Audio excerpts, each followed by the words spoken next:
एहसास हर जानदार में फितरतन मौजूद होता है। नुकसान का अंदेशा होते ही चौकन्ना हो जाना या किसी नादीदा खतरे की सूरत में अपने दिफा के लिए फौरी रद्द अमल की सलाहियत किसी न किसी सूरत में हर जानदार में मौजूद होती है।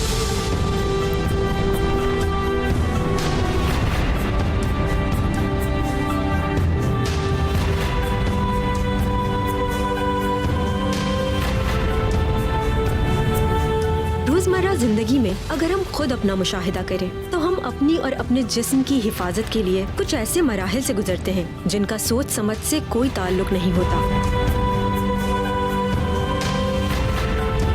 ये अवामिल किसी खुदकार निज़ाम की तरह जब और जहां जरूरी हो मुतहर्रिक हो जाते हैं। ऐसे किसी रद्द अमल के लिए आपको सोचने, समझने या फैसला करने की जरूरत नहीं होती।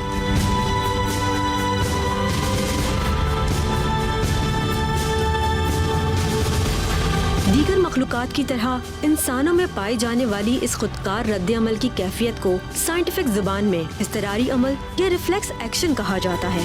किसी भी काम को या कोई भी अमल करने के लिए आपको एक सिग्नल या इशारा चाहिए। ये इशारा या सिग्नल जो है ये ब्रेन या स्पाइनल कॉर्ड से आता है। ये अमल जो आप करना चाहते हैं ये आपकी शऊरी उसमें भी हो सकता है, कंट्रोल में, यानी जैसे फसलन हाथ बढ़ा के कोई चीज़ उठाना, ये आपके इरादे से है। और खुशबूदार खाने को सूंघ कर आपके जो मुंह में पानी आ जाता है वो एक गैर इरादी वो है रिफ्लेक्स एक्शन है, वो आपके बस में नहीं है। तो ये दोनों का जो ताल्लुक़ है वो ब्रेन और स्पाइनल कॉर्ड से है।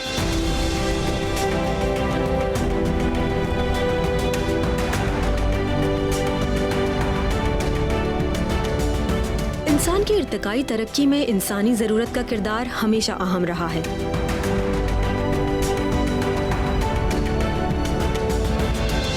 जिंदा रहने के लिए कुदरत की दी हुई ज़ाहिरी और पोशीदा सलाहियतों ने जंगलों, बयाबानों और गारों में रहने वाले इंसान को मुनज़्ज़म और मजबूत गिरोहों की सूरत में रहना सिखाया। ग़िज़ा के हुसूल, सर्दो गर्म मौसम से बचाव और दुश्मन से तहफ़्फ़ुज़ हर दौर के इंसान की ज़रूरत रही है। इस ज़रूरत को पूरा करने के लिए नित नए औजार, तबाहकुन हथियार और हैरान कर देने वाली सलाहियतों का हुसूल हमेशा और हर दौर के इंसानों की अव्वलीन तरजीहात रही हैं।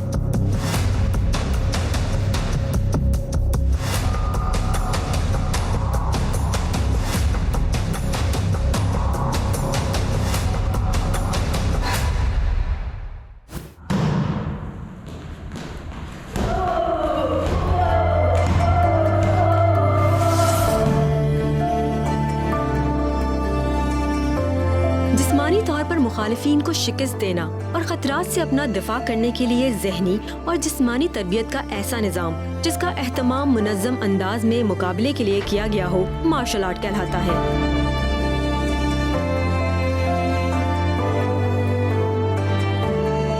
हथियार न होने की सूरत में खुद हथियार बन जाने का ये फन किसी भी फर्द या गिरोह को ज़हनी और जिस्मानी लिहाज से मजबूत और तवाना बनाने के साथ रिफ्लेक्स एक्शन या इज़्तिरारी अमल को भी ज्यादा मौसर, तेज और ताकतवर बनाने का बेहतरीन जरिया है।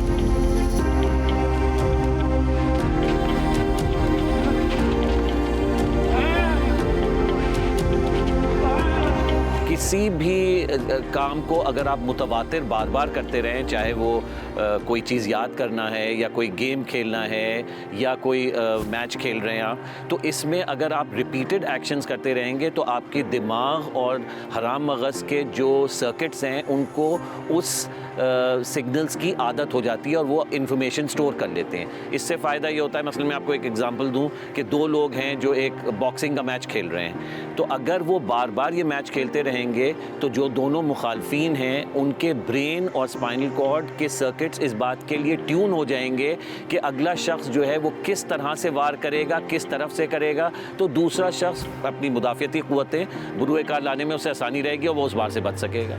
तो अगर आप कोई अमल बार बार करते हैं रहेंगे तो आपका रिफ्लेक्स एक्शन जो है वो ज़्यादा तवाना या ज़्यादा स्ट्रॉन्ग हो जाएगा।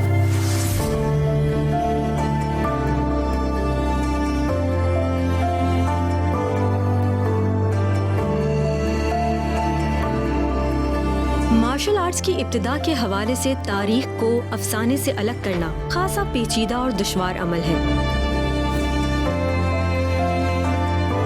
इस इस फन से जुड़े हैरान कर देने वाले अफसानवी किरदारों और कहानियों के तारीख में कोई मुस्तनिद या ठोस शवाहिद नहीं मिलते।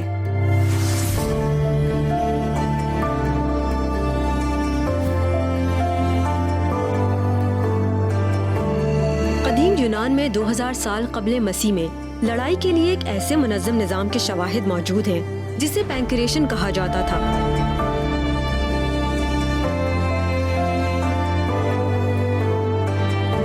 सेल्फ डिफेंस या जाती तहफ़्फ़ुज़ के लिए ऐसी ही दिफाई मशकों के शवाहिद एशियाई ममालिक में भी सदियों से पाए जाते हैं। तारीखी हक़ाइक़ चीन में मार्शल आर्ट की इब्तिदाई शक्लों के आगाज़ की तरफ भी इशारा करते हैं, जहाँ चीनी डॉक्टरों ने कुछ खास किस्म की मशकों का एक निज़ाम मुरत्तब किया जो बाद-अज़ां मार्शल आर्ट के मुख्तलिफ नामों से मशहूर हुए।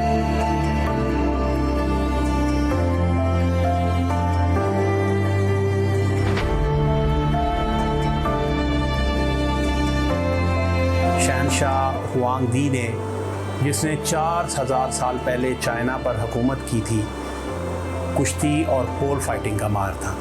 इसकी ख्वाहिश थी कि इसकी फ़ौज मार्शल आर्ट सीखे।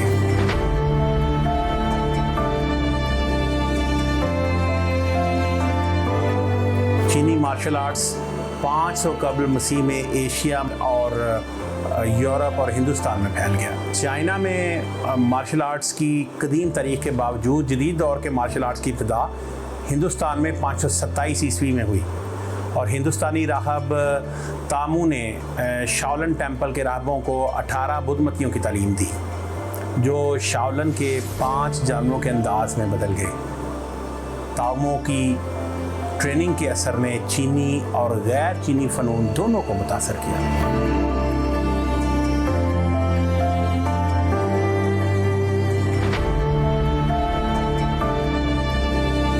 मार्शल आर्ट से मुराद जंग की तैयारी और दुश्मन को तबाह करने का तरीका है।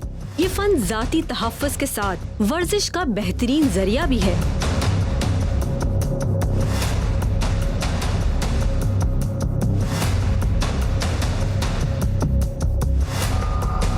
मार्शल आर्ट इंसानी जिस्म में ताकत, तवाज़ुन और क़ुव्वत बर्दाश्त पैदा करता है।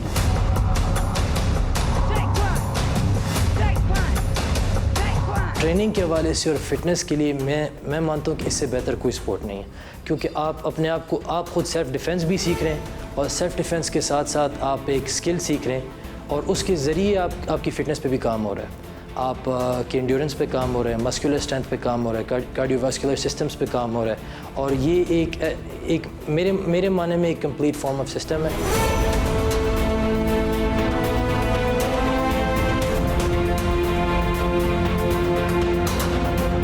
मार्शल आर्ट की 170 से ज़ायद इक़साम हैं। ज़्यादातर इक़साम का ताल्लुक चीन, जापान और कोरिया से है।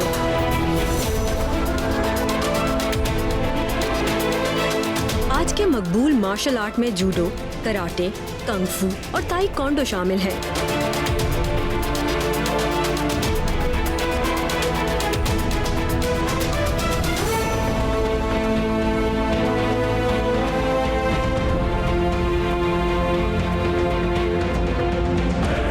बॉक्सिंग, रेसलिंग, कराटे और जियो जेट्सो का मुरक्कब मिक्स मार्शल आर्ट भी तेजी से मकबूल होने वाला खेल है।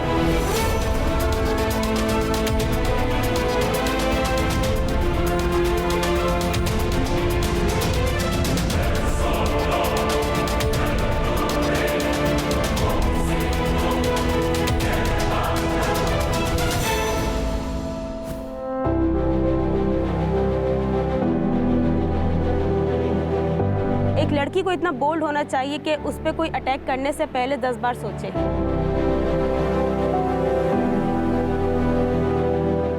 फिलहाल तो मुझे देख के कोई अटैक करने की कोशिश करता नहीं है।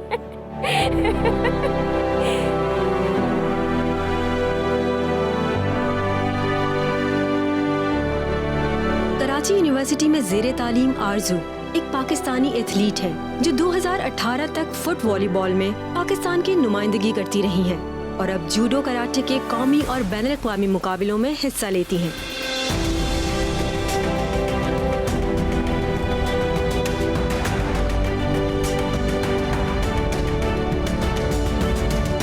18 के बाद मैंने 2019 में मार्शल आर्ट्स स्टार्ट किया। मैंने गेम से अपने आप को मार्शल आर्ट्स में इसलिए स्विच किया क्योंकि मुझे लगता था कि लड़की के लिए सेल्फ़ डिफेंस बहुत ज़रूरी है, सेल्फ़ डिफेंस सीखना चाहिए। और मेरे फादर की भी यही ख्वाहिश थी कि मेरी बेटी जो है वो एक इंटरनेशनल लेवल पर जो है ना वो फ़ाइट करे, वो फ़ाइटर बने।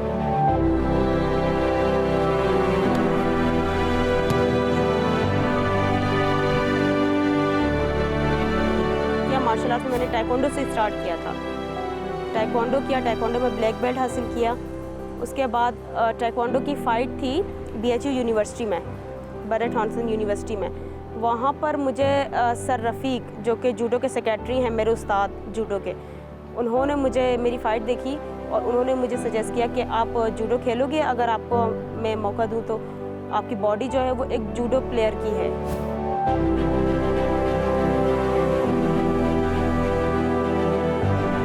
स्टार्टिंग जो मैंने कॉलेज से लिया था 2016 में कायदे आज़म गेम्स हुए थे, उसमें वॉलीबॉल से मैंने स्टार्ट किया था। तो उस टाइम पे सब लोग बहुत ज़्यादा ख़ानदान, सारे बहन भाई वगैरह बहुत ज़्यादा अगेंस्ट हो गए थे कि ये लड़कों का गेम है, नहीं करना चाहिए, लड़की है वो हमारे ख़ानदान की, क्यों लिया इस तरह, ये क्यों कर रही हो, क्या फ़ायदा इससे। एक लड़की का वही जो हमारे माशरे में जो सोच है कि एक लड़की बस शादी हो जाएगी, कल को तुमने घर गृहस्थी संभालनी है, इसके अलावा और कुछ नहीं है। अब वही लोग जो मेरे अगेंस्ट थे, मेरे ख़ानदान के लोग, मेरे कोलीग्स, मेरे फ्रेंड्स, वही लोग अब मुझे, जब मैं इंटरनेशनल जाती हूँ तो मुझे पिक करने आते हैं, और जब मेरा इंटरव्यू होता है तो वही लोग कह रहे थे ये हमारी कज़न है, हमारी रिश्तेदार है, ये हमारी दोस्त है, इस तरह। अब तो जो ख़ानदान के छोटे बच्चे हैं ना, वो मुझसे कांटेक्ट करते हैं कि हमने भी आपके जैसा बनना है, हमने भी फ़ाइटर बनना है, हमने भी मार्शल आर्ट्स करना है, हमें भी सिखाया करें। ऐसे बहुत सारे कोलीग्स हैं, वो भी कहते हैं कि हमें भी सीखना चाहिए, किसी दिन हमें भी क्लास दो आके। तो बहुत सारे लोग मुतासिर होते हैं।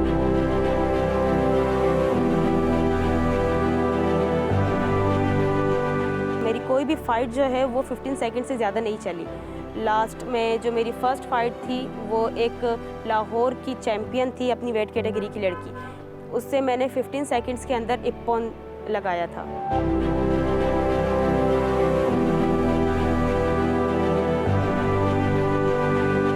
जूडो में दो चीज़ें हैं, एक निवाज़ा है और एक थ्रो है। जब आप पे कोई अटैक करता है तो आप किस तरह उसको ग्रिप करके थ्रो कर सकते हो, तो ये एक नॉर्मल लाइफ में भी काम आ सकता है। आप पे कोई अटैक कर रहा है, कोई कभी इस तरह सिचुएशन हो जाती है, गर्ल्स के साथ अक्सर होती है, तो आप उसको ग्रिप करके उससे थ्रो कर दो, तो जूडो हमारे उसमें भी काम आ जाता है। हमारे पाकिस्तान के अंदर स्पेशली क्रिकेट को सपोर्ट किया जाता है, तो मैं जब अपना इंटरव्यू देती हूँ या किसी प्रोग्राम में स्पीच देनी होती है, तो मैं यही कहती हूँ कि हमारी मार्शल आर्ट्स पे भी थोड़ा ध्यान दिया जाए।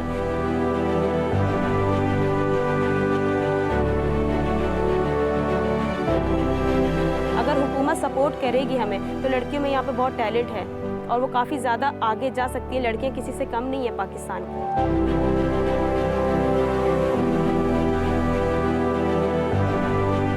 मैं कर रही हूँ अपने एशियन गेम्स में इंशाल्लाह ट्रायल देने के लिए, उस पे सेलेक्ट होने के लिए मेहनत कर रही हूँ। तो बाकी आप लोगों से गुजारिश है कि आप लोग दुआ कीजिए पाकिस्तान की इस बेटी के लिए। Thank you.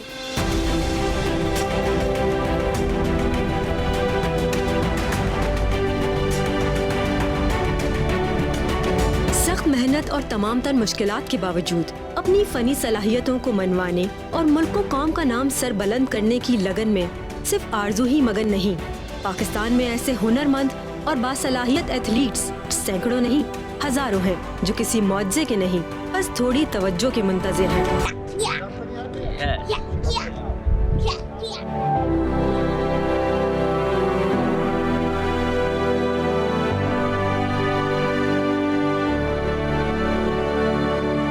शुरू से जो है फाइटिंग का बहुत शौक है, तो इसलिए हम लोगों ने सोचा कि इन्हें जो है कराटे, मेरे डैड खुद जो है ब्लैक बेल्ट है, तो बस इनमें भी शौक जो है शुरू से इसी तरीके से था, तो इसलिए हमने इन्हें जो है इसमें स्कूल के थ्रू ये पार्टिसिपेट किया है इन्होंने।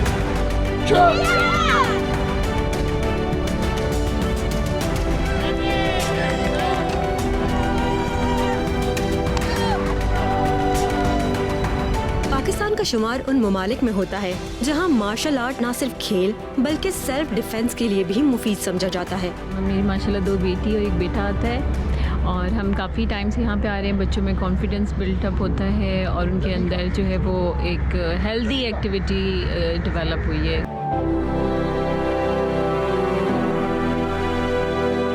स्कूल की तरफ से ये टाइकोंडो शुरू हुआ था, तो मैंने भी अपनी बच्चियों को कहा कि करो पार्टिसिपेट, इट्स गुड, एक्सरसाइज भी हो जाएगी और सेल्फ डिफेंस भी सीख लेंगे।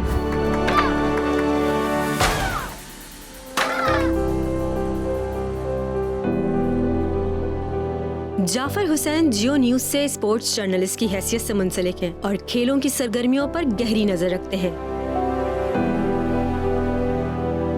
जाफर के मुताबिक पाकिस्तान में मार्शल आर्ट का टैलेंट भी मौजूद है और इसके मुकाबलों में दिलचस्पी रखने वालों की भी कोई कमी नहीं। पाकिस्तान में ये खेल जो है 70s से ही जो है ना वो शुरू हो गया था। मुख्तलिफ क्लब्स इसके बन गए थे, मुख्तलिफ खिलाड़ी आया करते थे और वहाँ पे जो है ना मुख्तलिफ ड्रिल्स किया करते थे। उस तरीके से जो है ना ये आहिस्ता आहिस्ता पाकिस्तान में खेलता चला गया। आज भी सबसे ज़्यादा खेला जाने वाला ये मार्शल आर्ट का गेम है, जो कि हर जगह पे खेला जाता है। हर स्कूल कॉलेज में जब भी मुकाबले होते हैं वहाँ पे आपको दिखाई देगा कि हर बच्चा जो है ना वो मार्शल आर्ट का कोई ना कोई खेल खेल रहा है।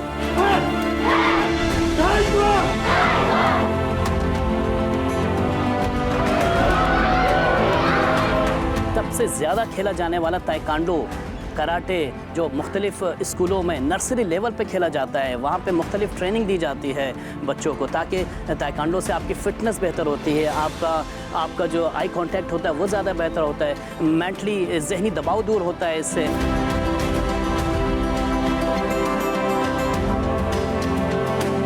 जाती दिफा के लिए हाथ और पांव चलाने की जंगी महारत को ताइक्वांडो कहते हैं।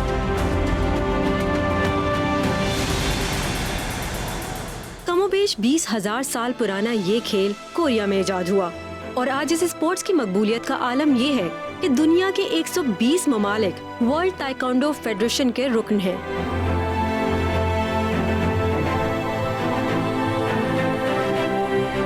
बेसिकली ताइक्वांडो जो है वो कोरिया का नेशनल गेम है और ये पाकिस्तान में जो इंट्रोड्यूस हुआ वो 1969 में इंट्रोड्यूस हुआ और इसके अंदर हाथों का मूव हमारे ज़्यादा होता है और लेग्स का मूव ज़्यादा होता है। बेसिकली किक्स को ज़्यादा यूज़ किया जाता है।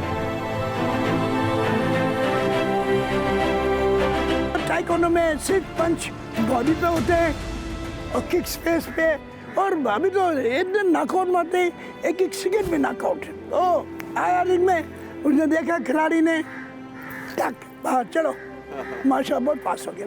हमारे खिलाड़ी बहुत पास है।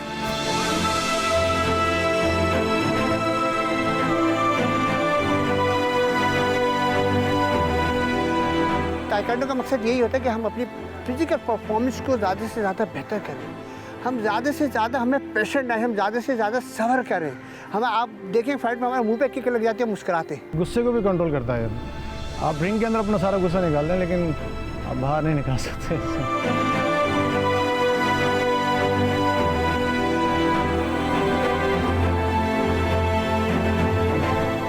ताइक्वांडो के अंदर ये है कि इसके अंदर 0% इंजरी का चांस होता है कि बाकी और सब जो गेम्स हैं उसके अंदर आप फेस पे हिट कर सकते हैं, लेकिन ताइक्वांडो वाहिद वो गेम है जिसमें फेस पे पंच अलाउ नहीं होता, फेस पे हिट अलाउ नहीं होता।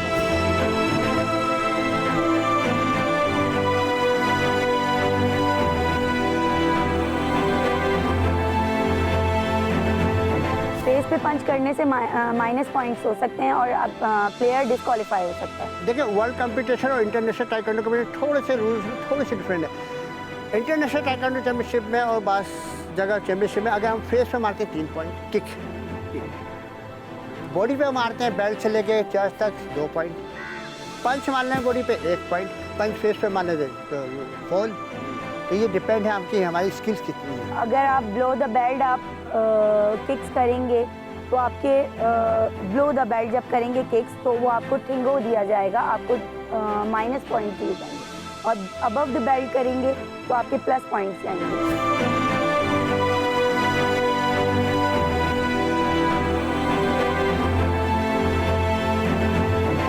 ये 1-to-1 एक्चुअल है नेचुरली, मगर अभी मॉडर्नाइज हुआ टीम की सूरत में भी ताइक्वांडो के मुकाबले होते हैं।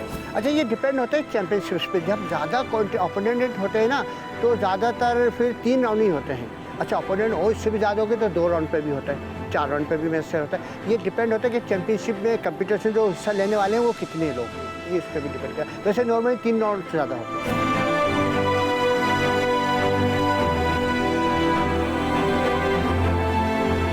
ताइक्वांडो में मुकाबला जो होता है वो weight to weight, age to age और मखसूस एक्सपीरियंस यानी white belt to white belt, yellow belt to yellow belt और green belt to green belt कराए जाते हैं।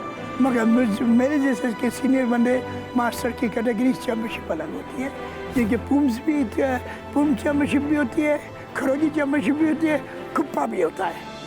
ये I'm using technical language. कुप्पा मीन ब्रेकिंग, पूम्स मीन काटास, खरोजी मीन फाइटिंग।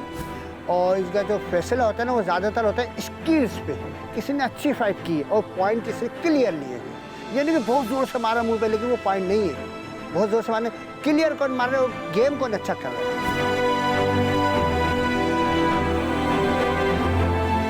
हमसे अक्सर पेरेंट्स सवाल करते हैं कि जी बच्चा कितने टाइम पीरियड में ब्लैक बेल्ट बन सकता है, तो हमारा उनके लिए यही आंसर होता है कि वो बच्चा अपनी ज़हनी सलाहियतों और क़ुव्वतों से जितना ज़्यादा अपने ऊपर मेहनत करेगा उतनी जल्दी वो ये चीज़ें गेन करेगा। जिसमें जितना पैशन होगा, वो जितनी पंचुअलिटी से प्रैक्टिस करेगा, जितना वो अपने टीचर्स की रिस्पेक्ट करेगा उतना सीख पाएगा।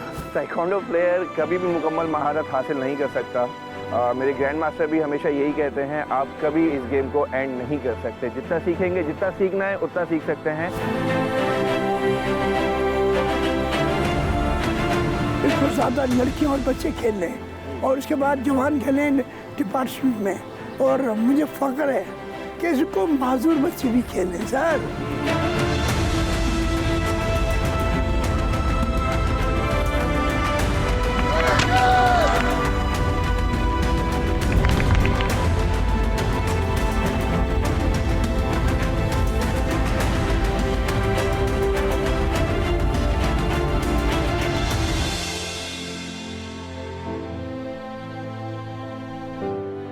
फरसीन हमदानी प्रोफेशनल ताइक्वांडो फाइटर हैं और एक क्वालिफाइड ट्रेनर भी।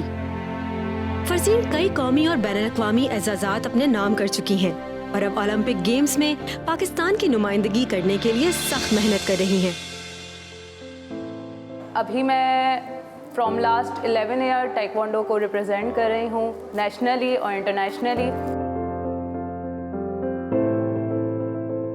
इस साल मेरी मास्टर्स की health and physical sports sciences में डिग्री कंप्लीट हुई है और उसके अलावा मैंने एक फ़िटनेस मैनेजमेंट कोर्स किया है जो एफिलेटेड है डॉक्टर ईसा लेबॉर्ट्री से।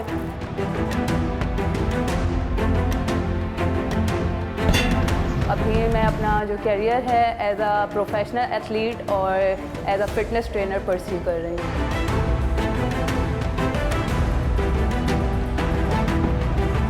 ताइक्वांडो मैंने करना स्टार्ट किया था व्हेन आई वाज 10 और 11 इयर्स ओल्ड।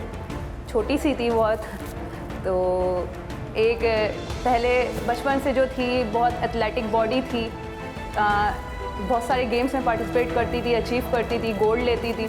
तो उसके बाद जून जुलाई हुई है, 8 जुलाई था आज भी मुझे याद है जब मैं एक क्लब गई हूँ और मुझे वहाँ पे बुलाया गया और मुझे कोच ने कहा कि ये लड़की कुछ कर सकती है, हमारे मुल्क का नाम रोशन कर सकती है। फिर मैंने प्रैक्टिस करना स्टार्ट की है और माशाल्लाह विद इन 4th मंथ मैं नेशनल खेल चुकी थी, नेशनल सिल्वर मेडल हो चुकी थी और माशाल्लाह से विद इन 1 ईयर मुझे पूरा पाकिस्तान जानता था।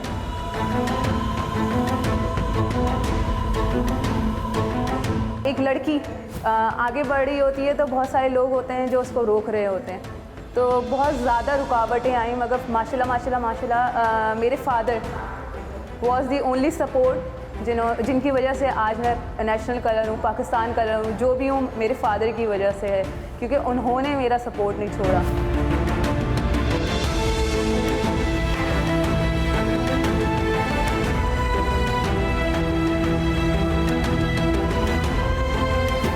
स्टार्टिंग में तो इट वॉज लाइक कि मुश्किलात मेरे लिए भी थी। बाहर निकलती थी घर से तो लड़के आवाज़ें भी बोलते थे, आगे पीछे आवाज़ें भी मारते थे, स्पेशली वो जो एक ख्या वाला जो आवाज़ है ना, तो लड़के आवाज़ें वैसी करते थे।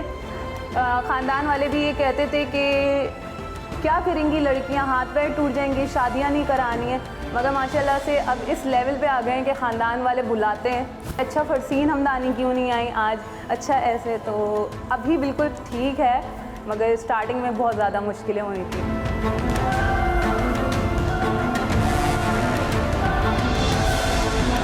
लड़कियों के लिए मार्शल आर्ट सीखना, सेल्फ डिफेंस सीखना इसलिए ज़रूरी है क्योंकि लाइक अब जो हमारा माशरा है, ठीक है, वो सेफ़ नहीं है और हमारी जो फीमेल्स हैं वो अपने आप को कमज़ोर समझने लगी हैं। और हैरेसमेंट, मेन जो बात है, जो हैरेसमेंट स्टार्ट होती है वो उधर से होती है जब लड़की कमज़ोर होती है।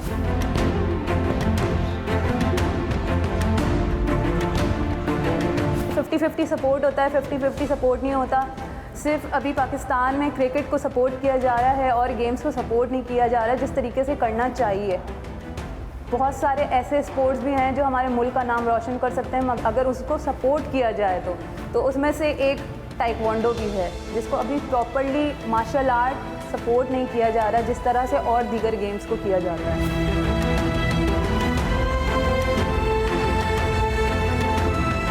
कुछ अरसे पहले मेरी भी स्टोरी इसी टाइप की है कि मैं भी बहुत परेशान हो गई थी, बहुत सारे इश्यूज़ हुए थे।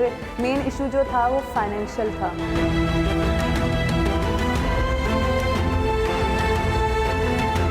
हम लोग अपने मुल्क को आगे बढ़ाना है, ताइक्वांडो को आगे बढ़ाना है, तो इसके लिए बहुत ज़्यादा ज़रूरी है कि हमारी गवर्नमेंट हमको सपोर्ट करे, फाइनेंशियली सपोर्ट करे, मोरली सपोर्ट करे। सिर्फ उन लोगों को नहीं जो फेम है, उन लोगों को भी ग्राउंड लेवल पे जो आगे बढ़ सकते हैं।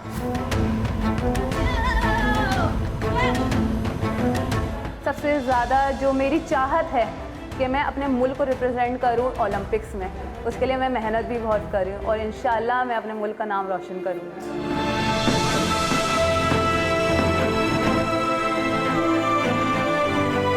मकसद को हासिल करने के लिए सब्र, साबित कदमी और मुसलसल कोशिश की तरबियत मार्शल आर्ट की खुसूसियात में से एक है। फरसीन अपने फन को खूब से खूब तर बनाने और ओलंपिक गेम्स में पाकिस्तान की नुमाइंदगी करने के लिए हर मुमकिन कोशिश कर रही हैं।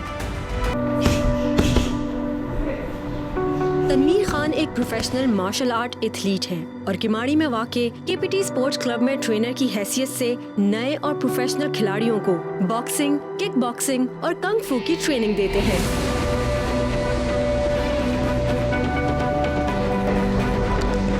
यहाँ पे बच्चों को केपीटी स्पोर्ट्स सेंटर में बच्चों को kick boxing, mix martial art और जुजित्सु सिखाई जाती है।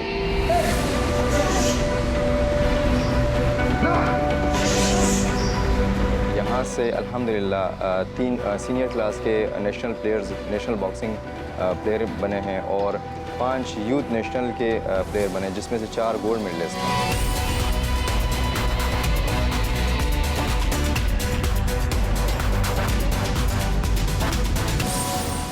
वुशु बेसिकली किक, पंच और थ्रो का गेम है जो चाइनीज़ मार्शल आर्ट में कंग फू से निकला हुआ। कंग फू में जो फाइट्स होती हैं उसको वुशु कहलाता है और वर्ल्ड वाइड बहुत पॉपुलर है। एशियन गेम्स होते हैं इसके, साउथ एशियन वर्ल्ड गेम्स इसमें होते हैं। चेस्ट गार्ड इसमें अलाउ होता है और हेड गार्ड अलाउ होता है। अगर कोई लड़का वुशु या कंग फू सीखे तो वो बॉक्सिंग, किक बॉक्सिंग, MMA और बॉक्सिंग सब में चल सकता है। इसलिए हम वुशु के ऊपर ज़्यादा तवज्जो देते हैं ताकि बच्चा जो है हमें पता भी चल जाए कि ये किक बॉक्सिंग में चलेगा, बॉक्सिंग में चलेगा या MMA में चलेगा।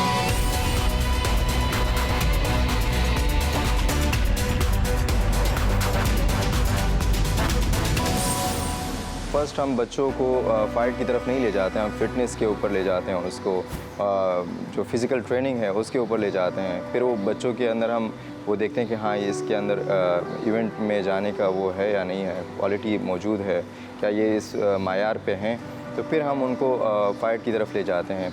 और बच्चों की बात की जाए तो बच्चों की सेफ्टी फ़र्स्ट है, तो इनके हेड गार्ड्स और गम शीट का और कफ गार्ड का और चेस्ट गार्ड का हम बेहद ख्याल रखते हैं।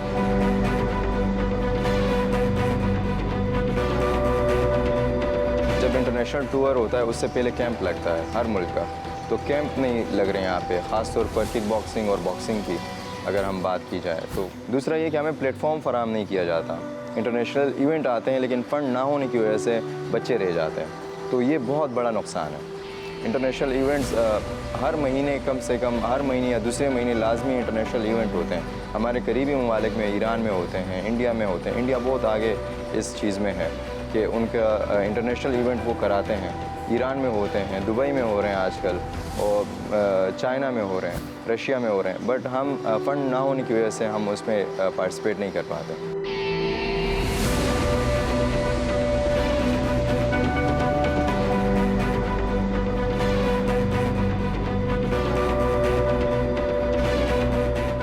जैक्सन मार्केट किमाड़ी के रिहायशी 19 साला फरीद खान एक नेशनल बॉक्सर हैं और बॉक्सिंग की दुनिया में पाकिस्तान का नाम रोशन करने के लिए सख्त मेहनत कर रहे हैं।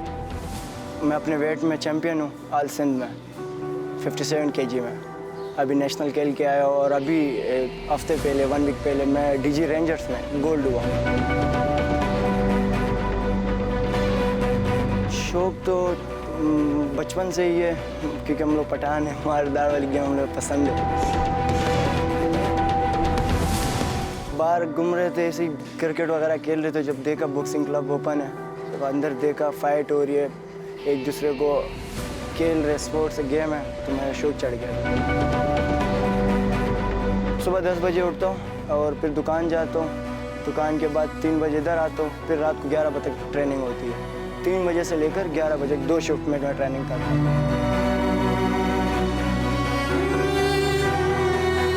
और अभी आइबा की फाइटें आ रही है तो उसमें स्पॉन्सर की बहुत कमी है।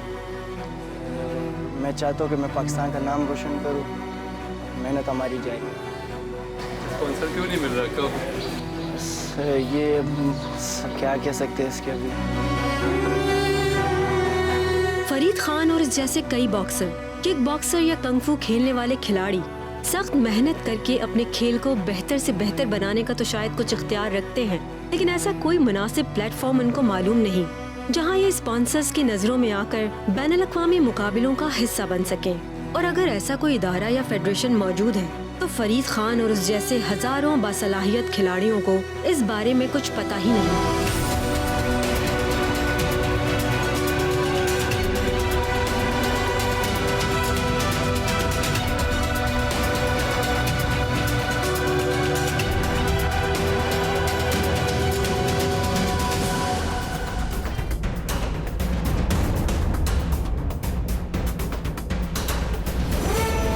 मार्शल आर्ट की कई इकसाम का मुरक्कब मिक्स मार्शल आर्ट तेजी से मकबूल होने वाला खेल है। इस स्पोर्ट्स में हिस्सा लेने वाले खिलाड़ियों को मार्शल आर्ट की कई इकसाम में महारत हासिल करने की जरूरत होती है।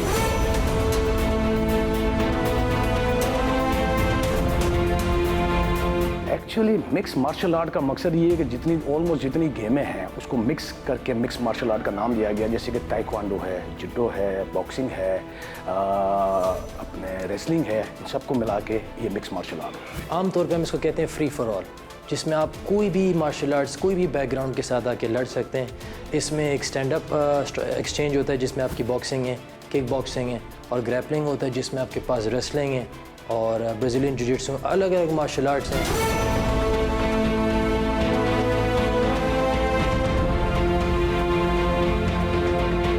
जो इसकी बुनियाद थी वो ये थी कि सारे मार्शल आर्टिस्ट कहते थे कि जी हमारा स्पोर्ट बेहतरीन है। तो हॉइस ग्रेसी ने ये क्या कहते हैं एक प्रोजेक्ट शुरू किया जिसमें सारे मार्शल आर्टिस्ट आपस में आके लड़ते थे एक केज में जिसको कहते थे द ऑक्टागन, और यहाँ से UFC की बुनियाद शुरू हुई और आज modern day mix martial arts की बुनियाद वो थी।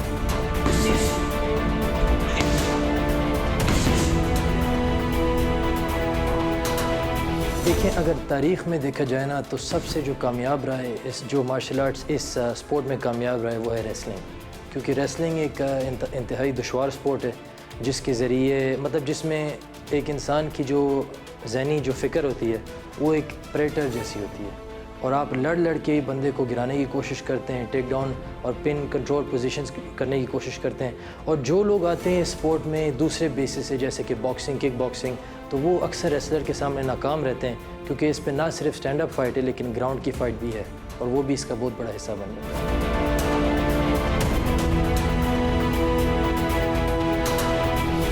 देखें जी, आज से अगर 10 साल पीछे चले जाए तो MMA का इतना रुझान नहीं था, ना हमें इतना पता था। अगर होता तो बहुत फ़ायदा होता। इसकी वजह ये थी मैं भी एक बहुत ज़्यादा कहते हैं एग्रेशन वाला बंदा, तो हालांकि मुझे पता भी था कि मैंने खुद खाकर आनी है, तब भी जब टेक्निक नहीं होगी, आपको स्ट्रेंथ का पता नहीं होगा, तो ऐसे ही होता था। जब से मैंने MMA में आया हूँ तो मुझे ये पता चल गया कि टेक्निक से ही जीता जाता है, ज़रूरी नहीं आपके पास पावर हो, स्ट्रेंथ हो। तो इस गेम का यही फ़ायदा है कि जब आप अपनी एग्रेशन निकाल देते हैं तो आपको पता है कि आप में क्या आपकी स्ट्रेंथ है, क्या आप, तो आप खुद ही अवॉइड करते हैं झगड़े से।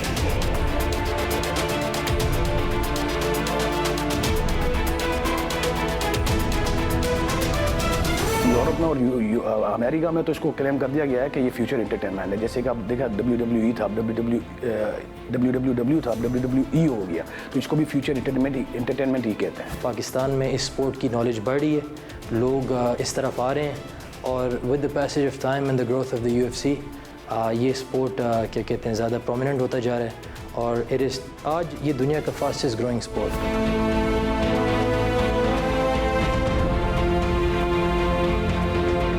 गुज़िश्ता दिनों कराची में मिक्स मार्शल आर्ट के मुकाबलों का इनेकाद किया गया। बैनुल-अक़वामी मयार के इस शानदार इवेंट में कौमी और बैनुल-अक़वामी खिलाड़ियों ने हिस्सा लिया।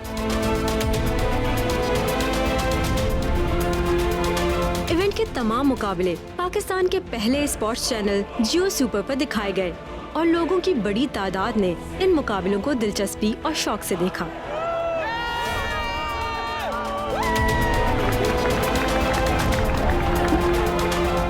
कि लेगेसी फाइट्स ने जो लोगों को, अब उन्होंने एक म्यूज़िक क्रू को बुलाया जिसका नाम था यंग स्टनर्स, तो स्पोर्ट्स एंटरटेनमेंट उन्होंने पहली बार पेश किया एक नेशन वाइड प्लेटफॉर्म पे, जैसे कि जियो सुपर, जिसमें मार्शल आर्ट्स भी कवर होनी थी और क्वालिटी नेशन वाइड एंटरटेनमेंट। इसके ज़रिए लोगों को हमने बुलाया इवेंट पे, लोगों ने इवेंट अपनी आंखों से देखा और उसके बाद जो लोगों का फीडबैक था वो बेहतरीन था।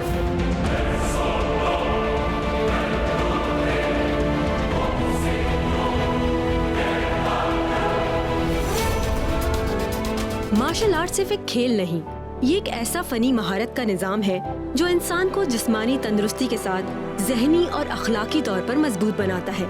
अपनी सलाहियतों पर यकीन के साथ ठीक वक्त और सही मौके पर ताकत के दुरुस्त इस्तेमाल की तरबियत तमाम मार्शल आर्ट के खेलों का बुनियादी असूल है। पाकिस्तान में मार्शल आर्ट की सरगर्मियां बज़ाहिर महदूद जरूर हैं, लेकिन यहाँ इस फन को सीखने वालों की कोई कमी है और ना ही सिखाने वालों की। छोटे पैमाने पर ही सही, मयारी इदारे अपनी मदद आपके तहत काम कर रहे हैं और इस स्पोर्ट से जुड़े लोग मुनासिब सहूलियात और फंड्स की शदीद कमी के बावजूद मेहनत, शौक और लगन के साथ अपनी मंजिल के हुसूल के लिए भरपूर कोशिशों में मगन हैं।